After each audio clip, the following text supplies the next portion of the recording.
Hey, welcome back. Thank you again for studying with me. Let's study this Torah portion, Tazria. Excited to see what we're going to get out of this lesson. We got a lot of kashrut last week, kosher laws for eating, dietary laws for eating, but kosher laws, rules to keep, to make Hashem happy with your lifestyle. I guess that's how I would say it. So this week we have Tazria. I don't know what that is. It seems to be when the woman is giving childbirth, that word is Tazria. So that's what it's called. So let's see what these laws are all about. We're in Vayikra, Perek 12, Pasuk 1, Leviticus, chapter 12, verse 1. And this is going to be we'll do a quick one shot. So please go to safaria.org and read along with me, us. Let's do this. We're a group. Let's go. Hashem spoke to Moshe saying, "Speak to the Israelite people thus. When a woman at childbirth bears a male, she shall be impure 7 days, and she shall be impure as at the time of her condition of menstrual separation. On the 8th day," now I'm saying, I should not even be saying impure. Let's say it the right way. So when a woman at childbirth bears a male, she shall be tameh. Let's see. 7 days. Okay. And she shall be titma. So this is tameh. She shall be tameh. Remember, tahor is the opposite of tameh. On the 8th day, the flesh of his foreskin, the baby, shall be circumcised. She shall remain in a state of blood purification for 33 days. She shall not touch any consecrated thing, nor enter the sanctuary until her period of purification is completed. And if she bears a female, she shall be tameh 2 weeks as during her menstruation, and she shall remain in a state of blood purification for 66 days.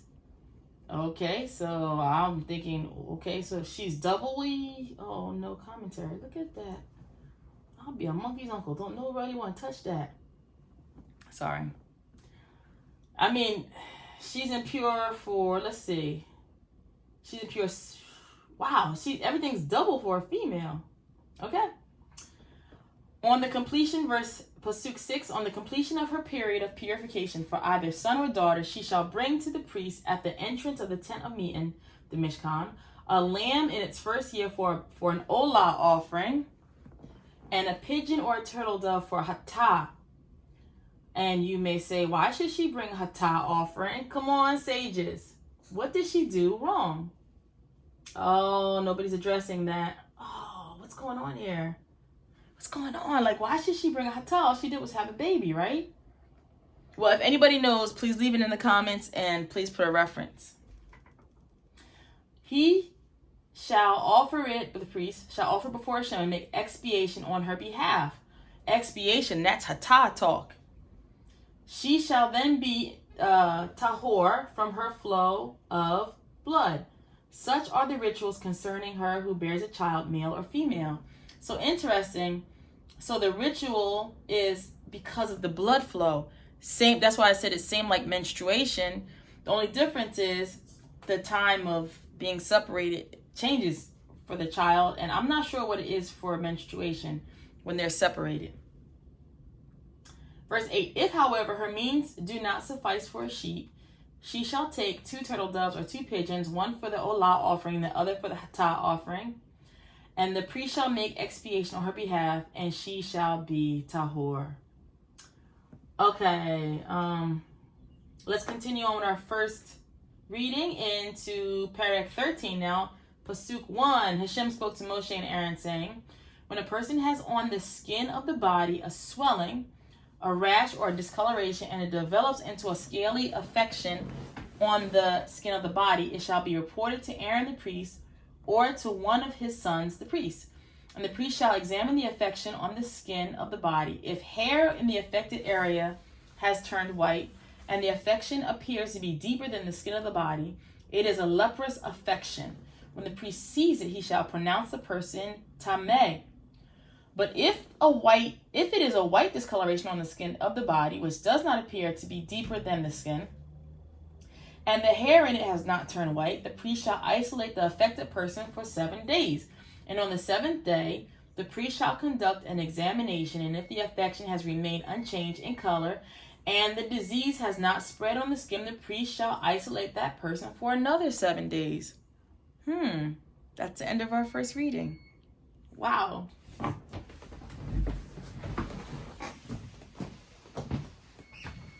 I help you, sir?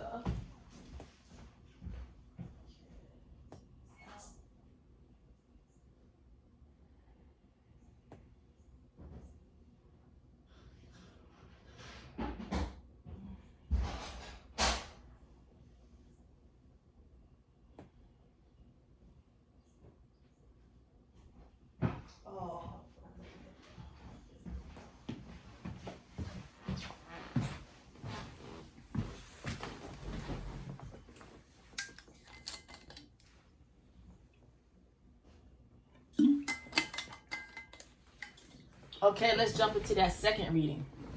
We are again in Perek 13, Pasuk 6 now. On the 7th day, the priest shall again conduct an examination. If the affection has faded and has not spread on the skin, the priest shall pronounce the person pure, tahor.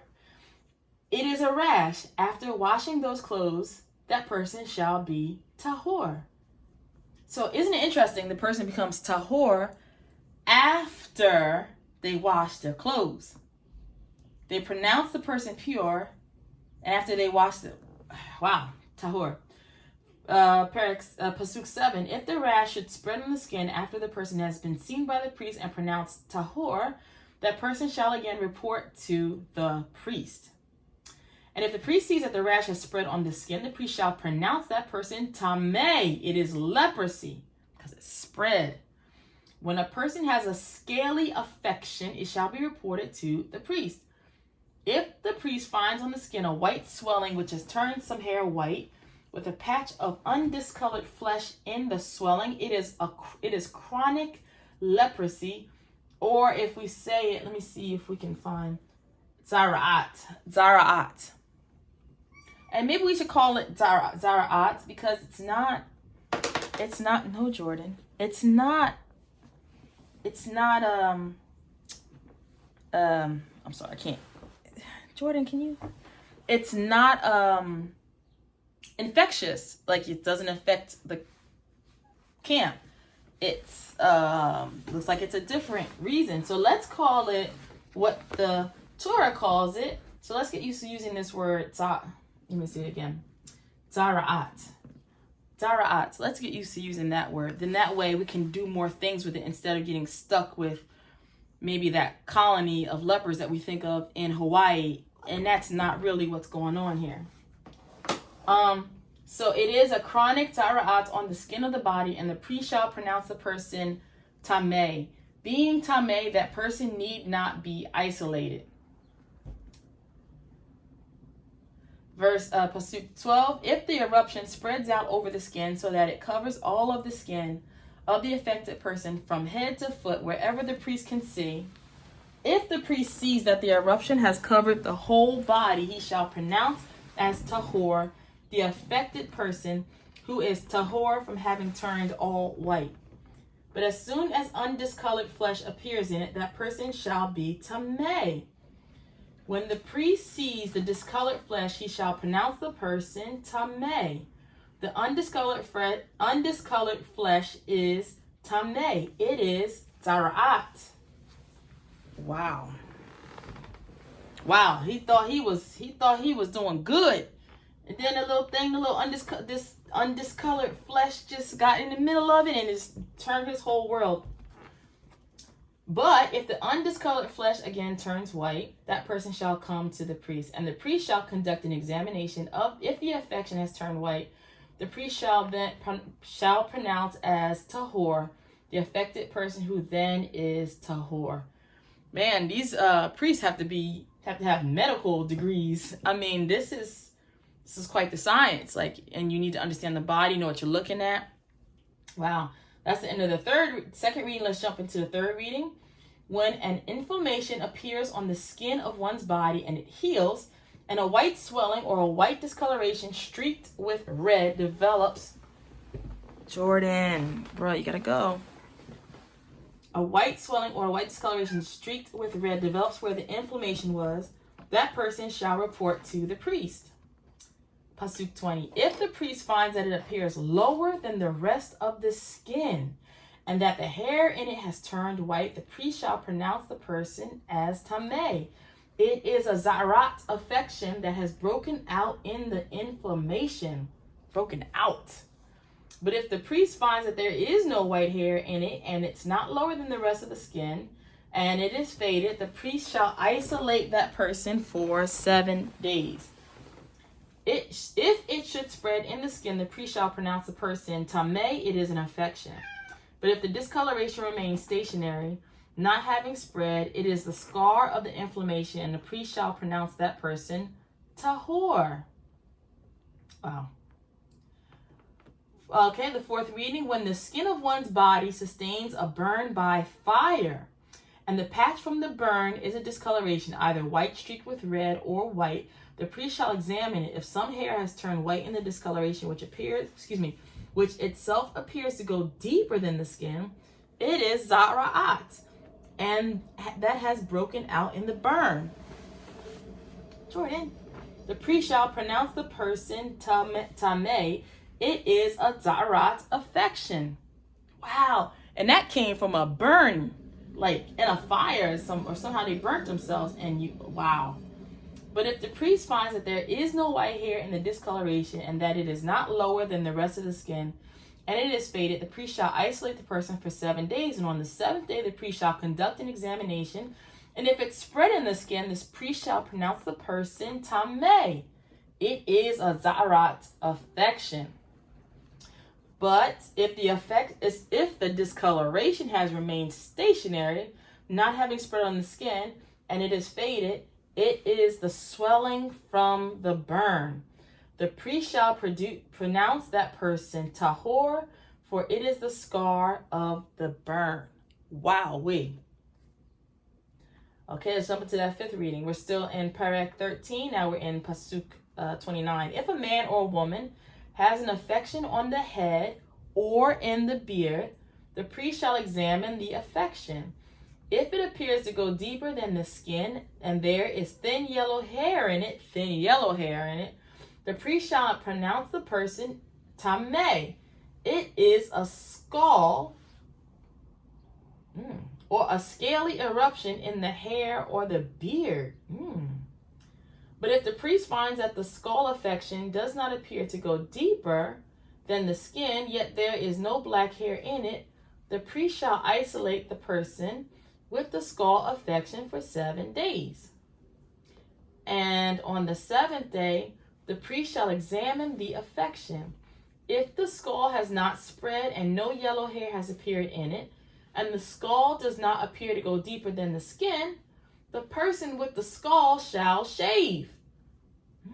But without shaving the skull, the priest shall isolate that person for another 7 days. On the 7th day, the priest shall examine the skull. If the skull has not spread on the skin and does not appear to go deeper than the skin, the priest shall pronounce the person tahor. After washing those clothes, that person shall be tahor. If, however, the skull should spread on the skin after the person has been pronounced tahor, oh man, that's a shame. The priest shall conduct an examination, and if the skull has spread on the skin, the priest need not look for yellow hair because the person's tameh. Oh man, you thinking you did your time and everything's good, and then this skull done popped up and it made it, Man, that's gotta be the worst.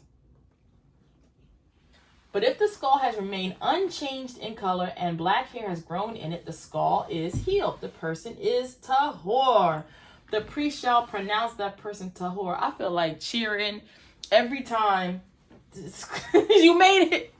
You You made it! You're tahor. Oh, goodness gracious. If a man or a woman has the skin of the body streaked with white discolorations, and the priest sees that the discolorations on the skin of the body are a dull white, it is a tetter broken out on the skin, and that person is tahor. A tetter. Boy, nowadays we'll just put some lotion right on that, and that would just, you wouldn't even see that. Okay. Let's go into the sixth reading. Pasuk 40. If a man loses the hair of his head and becomes bald, he is tahor. He's just bald.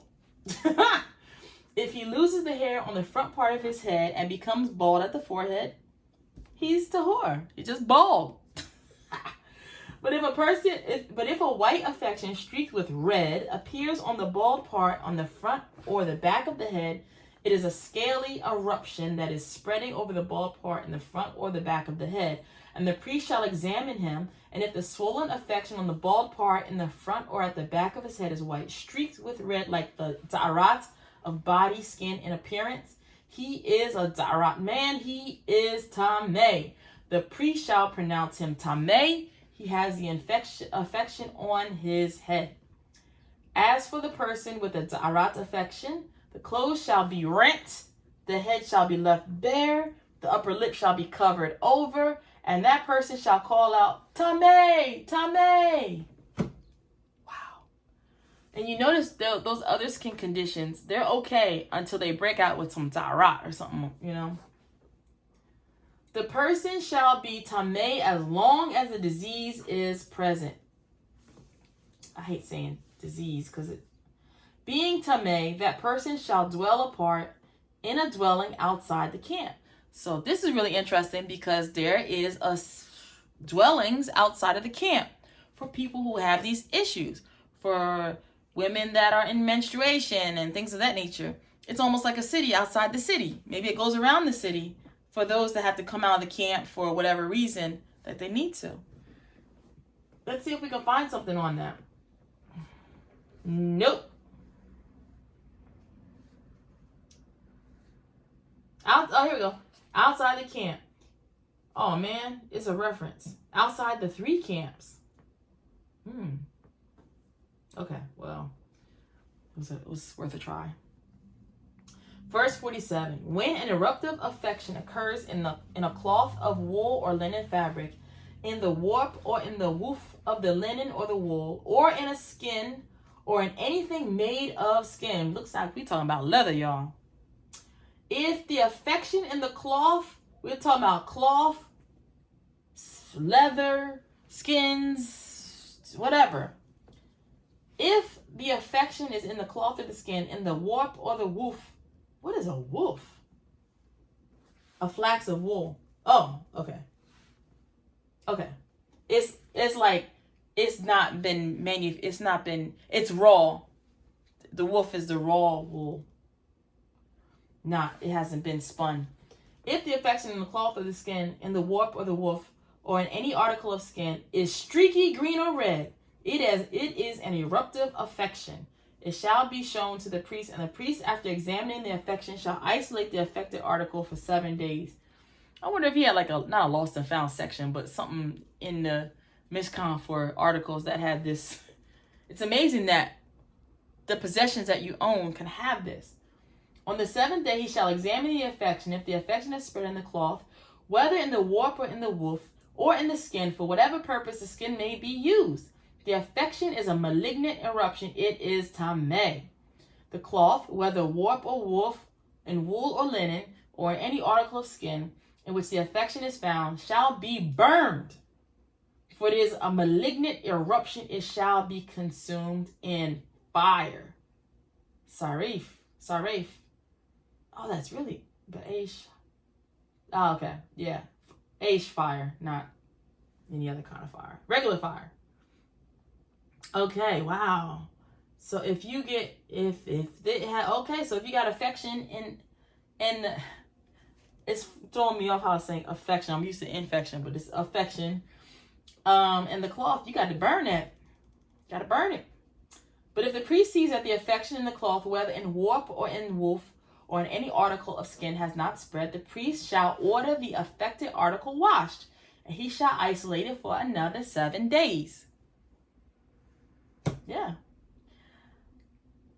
Boy, I just can't get the image out of my head.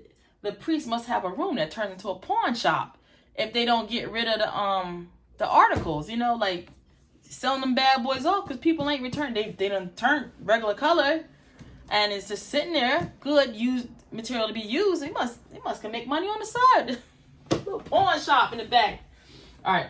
Here's a final reading. And if after the affected article has been washed, the priest sees that the affection has not changed color and that it has not spread, it is tahor. It is tameh. It's impure because it didn't change color. It shall be consumed in fire. It is a fret, whether on its inner side or on its outer side. But if the priest sees that the affected part after it had been washed is faded, he shall tear it out from the cloth of skin, whether in the warp or in the woof, and if it occurs again on the cloth, whether in the warp or in the woof, or in any article of skin, it is a wild growth, and the affected article shall be consumed in fire. I know that's your favorite piece of thing, and you made it, and it took you 3 years to make it, but you got to burn it, Nelly. Okay. If, however, the affection disappears from the cloth, warp or woof, from any article of skin that has been washed, it shall be washed again, and it shall be pure. That's like, it shall be tahor. That's like, come on, wash. Come on, wash. Look at it. Oh, come on, wash. It's like gambling. Oh. Such is the procedure for eruptive affections of cloth, woolen or linen, in warp or in woof, or of any article of skin, for pronouncing it tahor or tameh. Wow, that was really fast. And that's the end. The Metzora is going to be our next week's study. But let me get a drink real quick, and we're going to turn to our Haftarah portion, please. Okay, let's see what we got. Our Haftarah portion is 2 Kings, chapter 4, verses 42, all the way through chapter 5, verses 19. Okay, 2 Kings. Gosh, I don't know how we can, just seems like you can't match that with anything, but let's see what we got, because these rabbis, these sages, boy, they know how to match things up. Okay, 2 Kings chapter 4, verse 42, all the way through chapter 5, verse 19. A man came. It started out good already. That started out good already. That's going to be a good story. Okay. A man came from Baal Shalishah, and he brought the man of God some bread of the first reaping, 20 loaves of barley bread, and some fresh grain in his sack. And Elisha said, "Give it to the people and let them eat." So a man comes to Elisha is Elijah. Elisha. But it's Elisha. Let me make sure I'm saying that right. I want to make sure I'm saying his name right. Oh, his name is not here.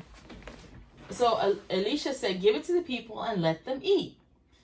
And his attendant replied, "How can I set this before 100 men?" But he said, "Give it to the people and let them eat, for thus said the Lord, they shall eat and have some left over." So the servant set it before them, and when they had eaten, they had some left over, as the Lord had said. Naaman, commander of the army of the king of Aram, was important to his Lord and high in his favor, for through him the Lord had granted victory to Aram. But the man, though a great warrior, was a Metzorah. Oh, wow. So now we know what Metzorah is. So what is interesting is this man is not in the Israelite camp, but he suffers from Ta'arat. So he's a great warrior, but he got a little issue here. Once when the Arameans were out raiding, they carried off a young girl from the land of Israel, and she became an attendant to Naaman's wife. And she said to her mistress, I wish master would come before the prophet in Samaria. He would cure him of his zarat. Now, this is amazing because this young lady that was carried off from the land of Israel, she knows her Torah. And she knows that this man could be helped. Wow. Naaman went and told his Lord just what the girl from the land of Israel had said.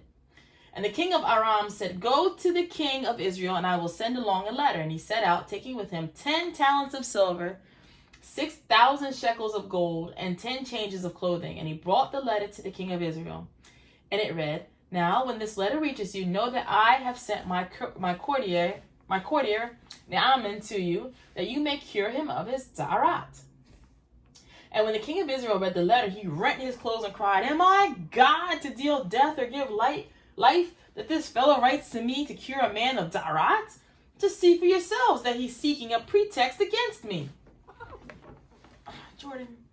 When Elisha, the man of God, heard that the king of Israel had rent his clothes, he sent a message to the king. Why have you rent your clothes? Let him come to me, and he will learn that there is a prophet in Israel. Elisha talking that talk. So Naaman came with his horses and chariots and halted at the door of Elisha's house. Elisha. Elisha sent a messenger to say to him, go and bathe 7 times in the Jordan, and your flesh shall be restored, and you shall be clean. But Naaman was angered and walked away. He said, I thought he would surely come out to me, and that he would stand and invoke the Lord his God by name, and he would wave his hand toward the spot and cure the affected part. Jordan, are not the Amanah and the Pharpar, the rivers of Damascus, aren't they better than all the waters of Israel? I could bathe in them and be clean. He stalked off in a rage. But his servants came forward and spoke to him, Sir, if the prophet told you to do something difficult, would you not do it? How much more when he has only said to you, bathe and be clean? So when he went down and immersed himself in the Jordan 7 times as the man of God had bidden, and his flesh became like that of a little boy's, he was tahor. Poor man didn't understand about tameh and tahor. He thought he was talking about zestfully clean and soap clean.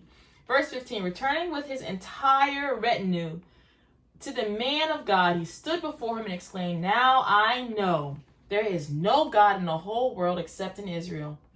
So please accept the gift from your servant. But he replied, as the Lord lives, whom I serve, Elisha said, I will not accept anything. He pressed him to accept, Naaman did, but Elisha refused. And Naaman said, then at least let your servant be given 2 mule loads of earth, for your servant will never again offer up olah offerings or sacrifices to any god except the Lord. But may the Lord pardon your servant for this. When my master enters the temple of Rimmon to bow low and worship there, and he is leaning on my arm, so that I must bow low in the temple of Rimmon. When I bow low in the temple of Rimmon, may the Lord pardon your servant in this. And Elisha said to him, go in peace. And when he had gone some distance from him, the other part is really interesting too. You might want to keep reading on that, but wow, so we can see how it matches. The interesting part is that this man was not in the land of Israel, and he could get it. This tameh, that Gentiles wouldn't really know what to do with that. So that's really interesting. That's the end of our Torah Portion. Thank you for studying with us. And right, Jordan? And we'll see you next week. May you have a Shabbat Shalom and a Shavua Tov. As we continue on in the Torah, please Let's make this community grow. Thank you again for studying with me. See you next time.